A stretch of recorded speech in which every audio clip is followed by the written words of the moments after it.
ইন্নাল হামদুলিল্লাহ ওয়াসসালাতু ওয়াসসালামু আলা রাসূলিল্লাহি ওয়া বাদ।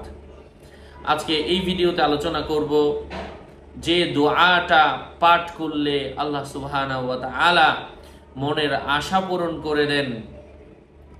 আমি আজকে এমন একটা দোয়া আপনাদের সাথে এই ভিডিওতে বলে দিব।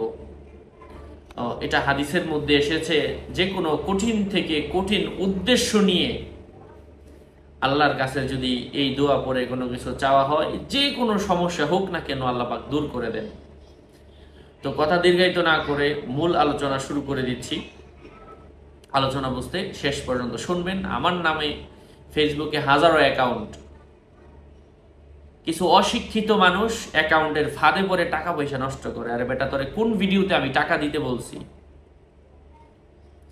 কিছু কিছু মানুষকে বলতে হয়, এদেরকে আল্লাহ হেদায়েত দান করেন। প্রত্যেক ভিডিওতে, এটা তো 1-2 দিনের কথা না, এটা আমি 2 বছর যাবত প্রত্যেক ভিডিওতে বলে দিচ্ছি। এটা কেন সতর্ক হয় না? কোন ভিডিওতে লেনদেন করতে বলা হয়েছে? প্রত্যেক ভিডিওতে বলছি আমল করো, টিউটোরিয়াল চ্যানেল ভিডিও দেখো, আমল করো। কোরআন হাদিস থেকে আমল দিচ্ছি। আল্লাহ পাক তোমার নসিবে রাখলে কাজ হবে, তোমার নসিবে না রাখলে কাজ হবে না। ইয়াকিনের সাথে আমল করো।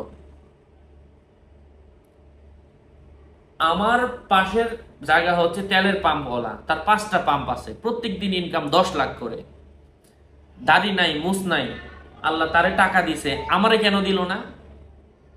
হ্যাঁ, আল্লাহর আমি প্রশ্ন করব যে তুই আমারে কেন দিলি না? অথবা আমার যা আছে তোমার তা নাই, তুমি কি আল্লাহর কাছে এই প্রশ্ন করতে পারবা বেয়াদবের মতো, যে তোমাকে কেন গার্মেন্টসে চাকরি করে খেতে হয়? ইয়াকিনের সাথে, ইখলাসের সাথে। মুসলিম, আল্লাহ তোমার ভাগ্যে যা রেখেছে সেটা নিয়ে সন্তুষ্ট থাকো। কোরআন হাদিস থেকে পরামর্শ, যা পেয়েছি আমি দিচ্ছি।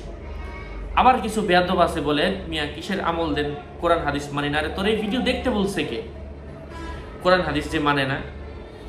ইয়াকিনের সাথে, ইখলাসের সাথে আমল করো। আল্লাহ পাকের হুকুম যখন হবে আল্লাহ পাক তোমাকে দিবেন। আল্লাহ এটা পছন্দ করেন, বান্দা তার কাছে চাইবে। তার মানে তুমি আল্লাহর কাছে বেয়াদবের মতো এই কথা বলতে পারো না যে বেটা কেমন করছি, কেন দিলি না আমারে। আল্লাহ বুঝ দান করুক, যারা কোরআন হাদিস বুঝে তারা এই জাতীয় কথা বলে না।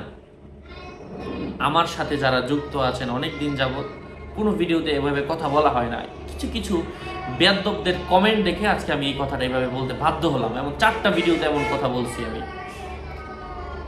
বেটা, আমার নাম নিলে তুই কেন টাকা দিবি? জানোয়ার কোথাকার।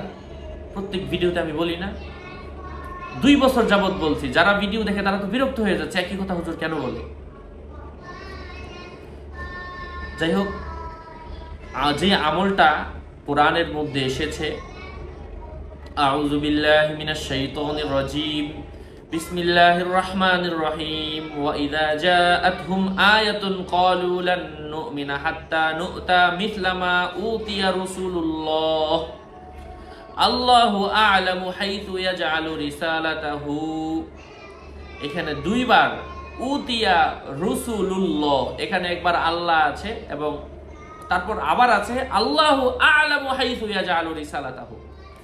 এই 2 জায়গার মধ্যে, আয়াতের মধ্যে যে থামার জায়গাটা আছে, এখানে থেমে নিজের উদ্দেশ্য নিয়ে আমি প্রত্যেকবার এই আয়াত পড়বো, আল্লাহর কাছে দোয়া করব। এটা হাদিসের মধ্যে এসেছে। এটা কোনো ব্যক্তি যদি করে আল্লাহ পাক তার উদ্দেশ্য পূরণ করে দেন ইনশাআল্লাহ। আশা করছি বুঝতে পেরেছেন। আরো আপডেট পেতে সাথেই থাকবেন। আর আমার প্রিয় দিনী ভাই ও বোনেরা, কলিজার টুকরা ভাই ও বোনেরা যারা আমার সাথে যুক্ত আছেন, সকলের মঙ্গল এবং দীর্ঘায়ু কামনা করে এখানেই শেষ করছি। এই কথাগুলো কিছু বেয়াদবদেরকে উদ্দেশ্য করে বলা। আসসালামু আলাইকুম ওয়া রাহমাতুল্লাহি।